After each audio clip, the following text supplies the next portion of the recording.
शिमला में बेहद दुखद घटना। पति पत्नी ने एक साथ छोड़ी दुनिया। पत्नी के पेट में पल रहा था बच्चा, फिर बच्चे समेत दोनों हो गए भगवान को प्यारे। एक साथ उठी दोनों की अर्थी और एक साथ संस्कार। अभी 2 साल पहले ही शादी हुई थी। वो प्रेगनेंसी की रूटीन चेकअप के लिए गए थे और घर वापस लौट रहे थे, लेकिन रास्ते में उनका काल उनका इंतजार कर रहा था। फिर खाई में उतरी कार और पल भर में मच गया हाहाकार। दोनों ने निभाई साथ जीने मरने की कसमें और पूरे किए वादे। फिर जैसे एक साथ रहते थे वैसे ही एक साथ दुनिया से चले गए। लेकिन अफसोस की बेहद दर्दनाक मौत मिली। वो गाड़ी भी अभी नई नई ली थी, आए हुए 1 साल भी नहीं हुआ था। फिर जिस गाड़ी के आने से घर में खुशी थी उसी ने मातम पसरा दिया। जहां कुछ दिन बाद किलकारियां गूंजनी थी, अब वहां चीख पुकार है और मातम पसरा हुआ है। लिहाजा सब कह रहे हैं कि काश ये गाड़ी ही नहीं ली होती तो ये अनहोनी भी नहीं होती।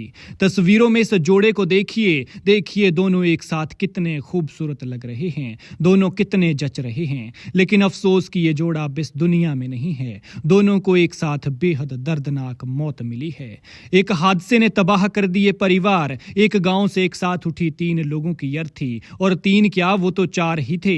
एक बेचारी नन्ही सी जान तो पेट में पल रही थी, जो इस दुनिया में आने से पहले ही भगवान को प्यारी हो गई। दर्द इतना कि रोते हुए पूरा गांव दहल उठा। ये 27 साल के मिंटू चौहान और उनकी पत्नी शीतल है। 2 साल पहले इनकी शादी हुई थी। हादसे के वक्त गाड़ी में इनके साथ 24 साल के आलोक वर्मा और 23 साल के अरुण चौहान भी थे, जिनमें से सिर्फ अरुण चौहान ही बच सके हैं। बाकी तीनों भगवान को प्यारे हो गए। ये सभी एक ही गांव ननखड़ी के रहने वाले हैं। ये दर्दनाक हादसा शिमला के रामपुर में हुआ, जहां बूढ़े माँ बाप के सामने उनके बेटे और बहू की अर्थी उठी है। भगवान किसी माँ बाप को ऐसा दिन ना दिखाए। कहां इस घर में नन्ही जान की एंट्री होने वाली थी, उसके लिए तरह तरह के सपने परिवार ने संजोए थे, और कहां अब मातम पसरा हुआ है। उस नन्ही जान को जन्म देने वाले ही नहीं बचे हैं। मिंटू और शीतल की शादी अभी 2 साल पहले ही हुई थी और अब ये अनहोनी हो गई। एक हादसे ने पल भर में इनकी जिंदगी खत्म कर दी, और जैसे साथ जीने मरने की कसमें खाई थी वैसे ही भगवान को प्यारे हो गए। जिस टाटा पंच गाड़ी में ये लोग हंसी खुशी जा रहे थे, वो अभी 10 महीने पहले ही खरीदी थी। जानकारी के मुताबिक मिंटू अपनी पत्नी शीतल और जान पहचान के 2 लोगों आलोक और अरुण के साथ रामपुर से अपने घर ननखड़ी की तरफ लौट रहे थे।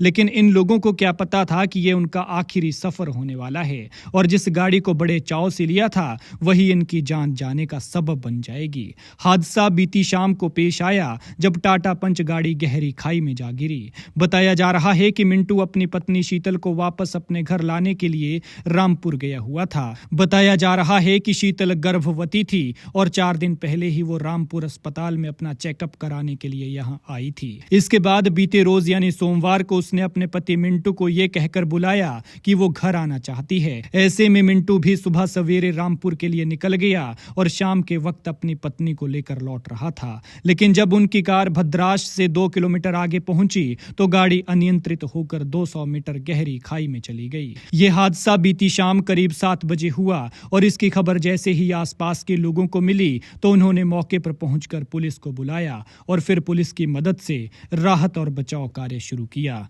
इसके बाद कड़ी मशक्कत से रात करीब 8 बजे तक 2 शवों को खाई से बाहर निकाला जा सका, लेकिन अंधेरा होने के कारण तीसरे शव को निकालने के लिए काफी मशक्कत करनी पड़ी। वहीं जब पुलिस ने नीचे जाकर देखा तो कार में एक सवार घायल हालत में था, जिसे तुरंत निकालकर इलाज के लिए खनेरी अस्पताल ले जाया गया, जहां उसका इलाज चल रहा है। लेकिन अफसोस कि एक ही गांव से एक साथ 3 अर्थियां उठी हैं। फिलहाल पुलिस ने मामला दर्ज कर लिया है और आगे की कार्रवाई शुरू कर दी है। भगवान मृतकों की आत्मा को शांति दे और दुखी परिवार को दुख सहने की शक्ति, साथ ही इस जोड़े को जन्नत में जन्मों जन्मों का साथ बख्शे। इस तरह के हादसों से सबक लें और गाड़ी ध्यान से धीरे चलाएं, क्योंकि जब आप घर से निकलते हैं तो कोई आपके सुरक्षित घर वापस लौटने का इंतजार करता है।